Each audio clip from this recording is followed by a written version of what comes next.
নেটওয়ার্কের সম্পূর্ণ বাহিরে নির্জন ও শব্দবিহীন ঘুমের স্বর্গরাজ্য দেবতাখুম, যা পার্বত্য বান্দরবন জেলার রোয়াংছড়িতে অবস্থিত। বান্দরবনে ছড়িয়ে থাকা অসংখ্য সৌন্দর্যের ভিড়ে অ্যাডভেঞ্চার প্রেমীদের কাছে সবচেয়ে জনপ্রিয়তার তুঙ্গে এই দেবতাখুম। দুপাশে সুবিশাল পাহাড়, মাঝখানে বয়ে যাওয়া গভীর ঝিরিপথ যেন পৃথিবীর বুকে আঁকা এক জীবন্ত ক্যানভাস।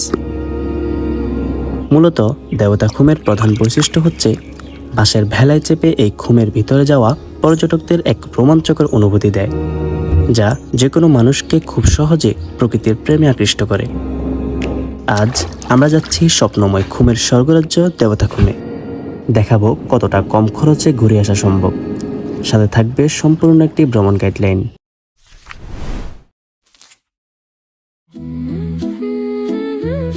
বাংলাদেশের যে কোনো প্রান্ত থেকে দেবতাখুম আসতে হলে প্রথমেই পৌঁছাতে হবে পাহাড়ের শহর বান্দরবনে। খরচের হিসাব মিলিয়ে আমাদের প্রথম চয়েস ট্রেন জার্নি।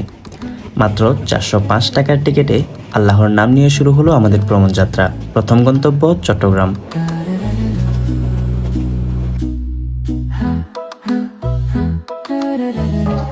রাত পেরিয়ে কানে ভেসে আসে ফজরের আজান, আর ঠিক তখনই বুঝি আমরা পৌঁছে গেছি চট্টগ্রামে। সেখান থেকে ছোট্ট এক যাত্রা, মাত্র 15 টাকায় চলে আসি নতুন ব্রিজ। সকালটা শুরু করি আমরা ফজরের সালাত আদায় করে। নতুন ব্রিজ থেকে সকাল 7টায় সরাসরি বান্দরবনে বাস পাওয়া যায় মাত্র 180 টাকায়। তবে সময়ের দিক বিবেচনা করে আমরা বেছে নিই ভিন্ন পথ। হানিফ পরিবহনের বাসে করে মাত্র 80 টাকায় চলে আসি কেরানীহাট। এরপর মাত্র 50 টাকায় ছোট্ট এক মনোমুগ্ধকর জার্নি। ধীরে ধীরে বদলে যেতে থাকে চারপাশ। শহরের কোলাহল ছেড়ে পাহাড়ে ঘেরা এক শান্ত জগতে প্রবেশ। স্বাগতম বান্দরবন।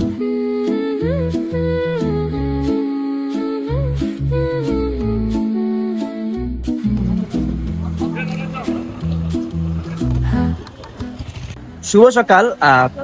পাহাড়ে ঘেরা শান্ত শহর এই বান্দরবন থেকে আমরা এখন আছি বর্তমানে দনেশ চত্বরে। বান্দরবন আসলে আপনারা দনেশ চত্বরের সাথে অবশ্যই পরিচিত হবেন। মূলত বান্দরবনের ট্রাভেল স্টোরি গুলো শুরু হয় এখান থেকেই। সো আমাদের ফার্স্ট অফ অল কাজ হচ্ছে আমরা এখন নাস্তা সেরে নিব। দেন আমাদের পাশে আছে যাত্রী সমিতির যেই ইয়েটা, ওইটা এখানে আছে। দেন আমরা আমাদের রাতে থাকার জন্য একটা হোটেল বুক করে নিব। দেন হচ্ছে আমাদের বাকি কাজগুলো সেরে নিব। সো আমাদের সাথে থাকুন, আমরা কাজগুলো আস্তে আস্তে এগিয়ে থাকি আর আপনার সাথে শেয়ার করবো সবকিছু। বান্দরবন শহরে পৌঁছে প্রথমেই সেরে নিলাম সকালের নাস্তা, জনপ্রতি মাত্র 100 টাকায়। স্বাদটা খুব আহামরি না হলেও লম্বা জার্নির পর খিদে মিটেছিল বেশ ভালোই। এরপর পরবর্তী দিনের জন্য একটি হোটেল বুক করে রাখলাম। ডিটেলসটা শেষেই বলছি। সময় নষ্ট না করে সরাসরি চলে গেলাম জিপ মালিক সমিতির কাছে, যেখানে নির্ধারিত ভাড়ার তালিকা রাখা ছিল। দেবতাখুম যেতে হলে দুটি অপশন পাবেন। প্রথমত কচ্ছপতলি, যেখানে ভাড়া আসে 4500 টাকা, সাথে প্রায় 1 ঘন্টার ট্রেকিং। আরেকটি হচ্ছে একেবারে শেষ পয়েন্ট, যেখানে ভাড়া আসে 5000 টাকা। সেখানে মাত্র 20 থেকে 25 মিনিট ট্রেকিং করা লাগে। আমাদের টিমমেট ছিল মাত্র 6 জন, তাই বেশ কিছুক্ষণ অপেক্ষা করে অন্য একটি গ্রুপের সাথে অ্যাড হলাম। মোট 14 জনে আমরা একটি জিপ ভাড়া করলাম 5200 টাকায়। জনপ্রতি ভাড়া আসে আমাদের 371 টাকা। চাঁদের গাড়িতে সাধারণত 13 জন পর্যন্ত নেওয়া হয়। এর বেশি হলে জনপ্রতি 500 টাকা অতিরিক্ত দিতে হয়। আর অবশ্যই সাথে এনআইডি অথবা জন্ম নিবন্ধন সাথে রাখবেন। সবকিছু ঠিকঠাক করে চাঁদের গাড়ি পাহাড়ি আঁকাবাঁকা পথে ছুটে চললো আমাদের গন্তব্যের দিকে।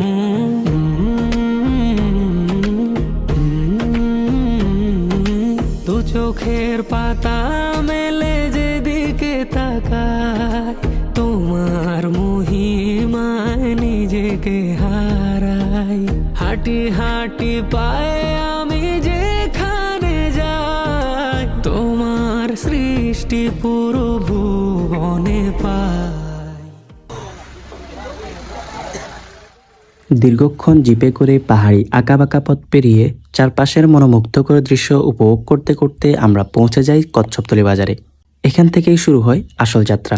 ভিতরে প্রবেশ করার আগে এনআইডি কিংবা বার্থ সার্টিফিকেট দিয়ে ফর্ম পূরণ করতে হয়, আর সাথে অবশ্যই গাইড নিতে হয়। নিয়ম অনুযায়ী প্রতি 10 জনের জন্য একজন গাইড নিতে হবে। খরচ পড়বে 1000 টাকা, আর ফর্ম ফি 100 টাকা। আমরা 14 জনের সাথে আরো 6 জন মিলে মোট 20 জন হয়ে 2 জন গাইড নিলাম, যেখানে জনপ্রতি গাইড খরচ পড়ে 100 টাকা। এখানে শুধু প্রকৃতির সৌন্দর্যই নয়, চোখে পড়বে নানা রকম পাহাড়ি ফলের সমাহার। চাইলে এই টাটকা ফলগুলোর স্বাদ চেখে দেখতে পারেন। এছাড়াও এখান থেকে মোবাইল ওয়াটারপ্রুফ কাভার ও ট্রেকিং শুজ নিতে পারেন।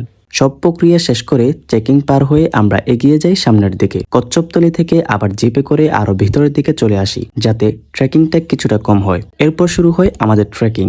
পাহাড়ের উঁচু নিচু পথ ধরে হাঁটতে হাঁটতে চারপাশের অপার সৌন্দর্য যেন এক অন্য জগতে নিয়ে যায় আমাদের। সবুজে ঘেরা পাহাড় আর মাঝে মাঝে ঝিরির শব্দ, প্রকৃতি এখানে নিজের মতো করেই সাজানো।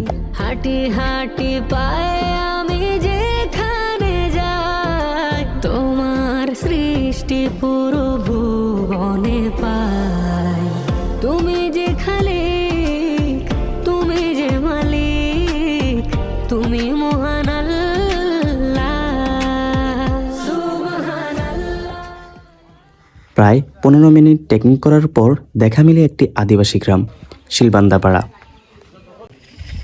আমি এখন যে জায়গায় দাঁড়িয়ে আছি এটা হচ্ছে দেবতাখুম যাওয়ার পথেই শিলমাড়াপাড়া অথবা শিলবান্দাপাড়া, যে যাই বলুক। এই পাড়াটার আশেপাশে আমার পিছনের ভিউগুলো দেখতেছেন। এই পাশে ছোট ছোট কিছু বাড়ি আর ওই যে দূরে দেখা যাচ্ছে পাহাড়, সব কিছু মিলিয়ে অ্যামেজিং। আসলে দৃশ্যগুলো ধারণ করে রাখার মতোই। তো সামনের দিকে হাঁটতেছি আর পাশাপাশি ওদের এই জীবনযাত্রাগুলো উপলব্ধি করতেছি। আসলে যদি কিছুদিন আমাদের থাকার সুযোগ হতো এমন পাড়ায়, তাহলে হয়তো আমরাও বেশ কিছু স্মৃতি আঁকড়ে ধরে রাখতে পারতাম। সোফার সামনের দিকে আগাই, আমাদের জন্য আরো অনেক কিছু অপেক্ষা করতেছে।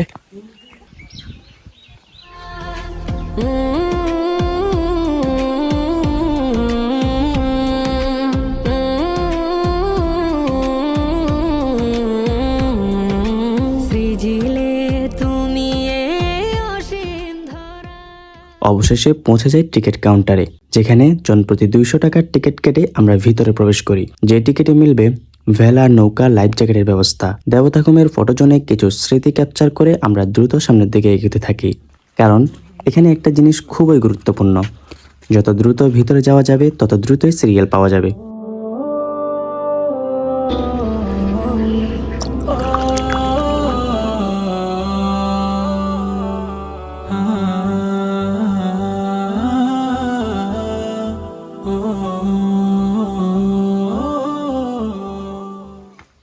আর তারপর অপেক্ষার শেষ প্রান্তে খুব কাছ থেকে চোখে পড়ে দেবতাখুমের সেই অপূর্ব সৌন্দর্য আর সামনে সেই ছোট্ট নৌপথ, যা পেরোলেই শুরু হবে এক অন্যরকম অভিজ্ঞতা।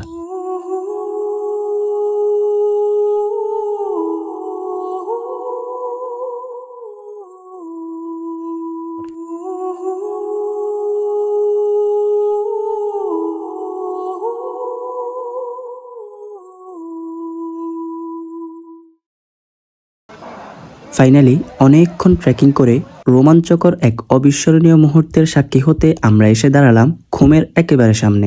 তড়িঘড়ি করে লাইফ জ্যাকেট পরে ভেলায় উঠে পড়ি। দুপাশে সুউচ্চ পাথরের ঢাল, কলকল শব্দে বয়ে যাওয়া পাহাড়ি ঝিরি আর শুনশান খুমের পাড়ে নিজেকে আবিষ্কার করছি ভিন্ন এক স্বর্গীয় পরিবেশে, যে পরিবেশে নিজেকে বিলীন করে দিতে ইচ্ছে করছে প্রকৃতির মাঝে। খুমের ভেতরে বইটা ঠেলে ভেলা নিয়ে যতই ভিতরে প্রবেশ করছি, ততই শ্বাস প্রশ্বাস ভারী হচ্ছিল আমাদের। ভীষণ পরিশ্রম হচ্ছিল ভেলা চালাতে, নিজেকে এক প্রকার যোদ্ধা মনে হচ্ছিল। খুমের দৈর্ঘ্য প্রায় 600 ফুট, প্রতিমধ্যে অসংখ্য পাথর প্রতিগত পাল্টি দেয়।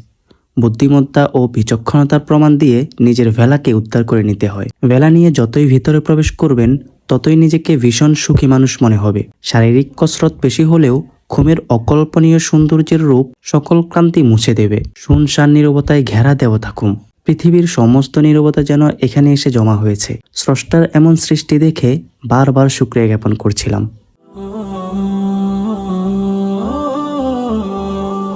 কাব্য কবিতায়, গল্প রচনায় থাকো আমাতে মিশে, অন্ত আঙিনায় মন তোমাকে চায়, এই সুখ আর পাই যে কিসে, তোমায় ভাবার মাঝে কি যেন সুখ। সো গাইস, দেবতাখুম এসে আপনি যত সামনের দিকে এগোবেন তত দেখবেন প্রকৃতি আপনার জন্য দরজা খুলে রেখেছে। যতটুকু আপনি সামনের দিকে যাবেন, প্রকৃতি কত সুন্দর হতে পারে যা আপনি প্রতিটা মুহূর্তে উপলব্ধি করতে পারবেন। এই জন্য ঘরে যদি বসে থাকেন, কখনো আপনার রবের সৃষ্টি কত নিখুঁতভাবে সৃষ্টি করা হয়েছে, রবের সৃষ্টি করেছেন, সেটা আপনি উপলব্ধি করতে পারবেন না। সুবহানাল্লাহ। এখানে একবার আসেন, ঘুরে যান, দেখেন এই খুমটা কত সুন্দর। দেবতাখুমের অপার্থিব সৌন্দর্য উপভোগ করে এবার ফেরার পালা। এতক্ষণে শরীর আর ডিভাইস দুটোই বেশ ক্লান্ত, আর গাইড মামাও অপেক্ষায় ছিলেন, তাই দ্রুত ফিরে এলাম। হাতে কিছু সময় থাকায় দুপুরের খাবারটা বান্দরবান শহরে এসে খাওয়ার প্ল্যান করি। ক্লান্ত শরীরে খাবারটা বেশ জমে উঠেছিল। পরের দিনের জন্য 2500 টাকায় আগ থেকেই হোটেল বুক করা ছিল। বড় দুটি বেড সহ রুমটি সাধারণত সিজন বেদে 4000 টাকা হয়ে থাকে, তবে আমরা 6 জন দারুণভাবে এনজয় করেছি। হোটেল বুকিং এর বিস্তারিত জানতে আমাকে ইনস্টাগ্রামে নক দিতে পারেন। আজ এখানেই বিদায় নিচ্ছি, ফিরছি খুব শীঘ্রই বান্দরবনের আরেকটি ভ্রমণ গল্প নিয়ে।